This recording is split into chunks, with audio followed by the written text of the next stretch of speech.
people in Libya, and that is what they are not doing. Well, Rory, Britain also concerned about the number of nationals it still has across Libya. What attempts are being made to get them out now? Well, one thing that the British government is going to be doing is chartering a plane to fly to Tripoli and take out those people, those British citizens who are still waiting at the airports and all the non-essential diplomatic staff who want to get out of the country. A slightly more showy gesture maybe from the British government is to send a warship which will be deployed in the next 48 hours or so. That will be coming from the eastern Mediterranean, where it's patrolling at the moment, HMS Cumberland, which is a frigate-class warship. That will be sent to the waters off the coast of Libya, and that will be used if the situation in Libya deteriorates any further, and that will be used to take a full-scale evacuation of British citizens out of the country and bring them back home, Felicity. Rory Challands outside the Foreign Office in central London. Thanks for that. Well, there were also anti-government protests in London on Tuesday. Our correspondent Tim Friend caught up with some of the demonstrators outside Downing Street, the home, of course, of the UK's Prime Minister, David Cameron. Well, this was a very noisy but peaceful demonstration. Several hundred Libyans living in the UK. They'd come down from the north of England, from the Midlands and London.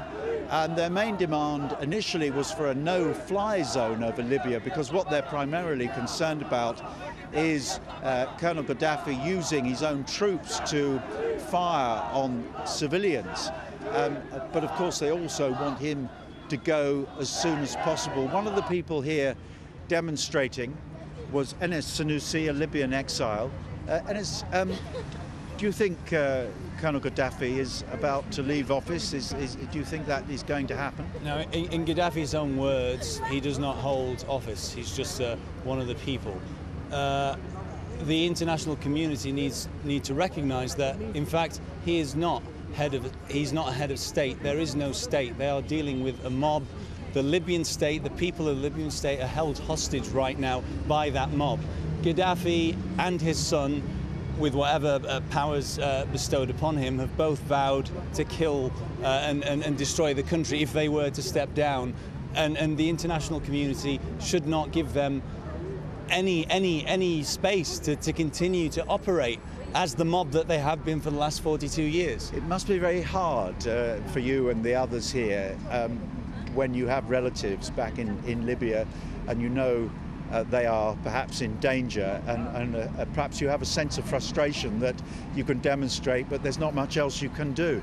It's indescribable. We've seen that many victims, we've seen that many corpses just in a matter of days, and that makes it even worse is hearing what's coming out of the Gaddafi's regime and of a lot of the media. It's salt on the wound when the media come out and say the state is using force, the state television. There is no state. It's Gaddafi's television, and it's Gaddafi's militia. They're not even Libyan soldiers who are doing this. Just one question briefly. If he does go, when he does go, who would replace him in your mind? Who could possibly form a government? I cannot thank you enough for that question. That's another thing that's been coming across in the media. Oh, what will happen after Gaddafi? The oil market, stability in that part of the world, another Islamic Emirate, civil war. Nonsense, absolute nonsense. The Libyan constitution has been denied functionality for 42 years. It is bursting that people there want to be civil, obedient, law. The constitution is there. Libyan politicians, the Libyan elite, they've been left, right and centre, advisors to governments in the Arab world and the West and so on. Now's the time. Help us get rid of this cancer. Thank you. Okay, well, as you've been hearing, very strongly held views, and they say here that they are ready to exercise and show that they can be a democratic country once more, in their view. Well, in Europe, Italy is widely regarded, of course, as having the closest relationship with Libya. In fact, it's just emerged in the past few minutes that Berlusconi and Gaddafi have indeed spoken on the phone. The Libyan leader told him that everything in his country was fine. Harry Smith reports from Rome now on their close relationship. members of Italy's Libyan community demonstrate outside the Rome embassy. They gather here to protest about the brutal repression of dissent by Gaddafi's forces. The banners also accuse the Italian Prime Minister Silvio Berlusconi of doing nothing and having too close a relationship with Gaddafi. For me, this is the reason they are all quiet, because they are concerned about their business interests with Gaddafi. As the former colonial power, Italy has close economic ties with its North African neighbour. It buys more Libyan oil than any other country, and TAM oil, part owned by Libya, is a big player in Italy's gasoline market. Given those close ties, many Italians believe their government should be putting more pressure on Gaddafi. We are getting in uncharted waters. Our partner, which we knew, might fall. But we shouldn't just, stay sitting and waiting for the events. We should reach out already the opposition, and I think that we have the capability to do so. The strong ties between Libya and Italy are not just economic. There is here in Rome a large expatriate Libyan community, and there was for many years in Tripoli a large Italian community before Colonel Gaddafi came to power and forced them to leave. Giovanna Orto heads an organisation of former colonial expatriates who now hope they could soon return to their old home.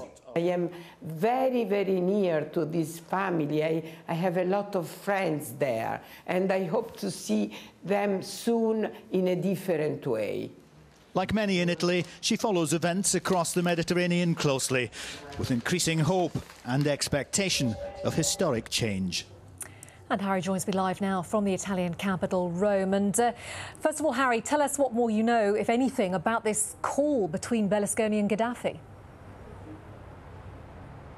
Well, very little, to be honest. This is a report which has come out from a news agency based here in Rome. It's an unnamed source, apparently from the Libyan government, which seems to suggest that Colonel Gaddafi has telephoned Silvio Berlusconi and told him that everything is under control. I have to say that there's very few people in Rome would accept that version of events. And let me give you one example why they wouldn't. The Ministry of Defence have just announced that they're getting ready up to 5 C-130 transport aircraft to help evacuate Italian citizens. They're also sending in elements of the Italian Navy. They clearly don't believe everything is under control, and they're making plans to get their citizens out as soon as they possibly can. Yeah, Harry, we saw earlier that there have been demonstrations in Italy. Just how big is the population of Libyans living there? There is a large expatriate population of Libyans living here. There's also, as you saw in that report, a large population of expatriate Italians who used to live in the former colony of Libya. I have to say that protest has actually been surprisingly muted in Rome. We're not terribly sure why. It's because perhaps they assumed that things would come under control rather more quickly than they have been. But watching events spiral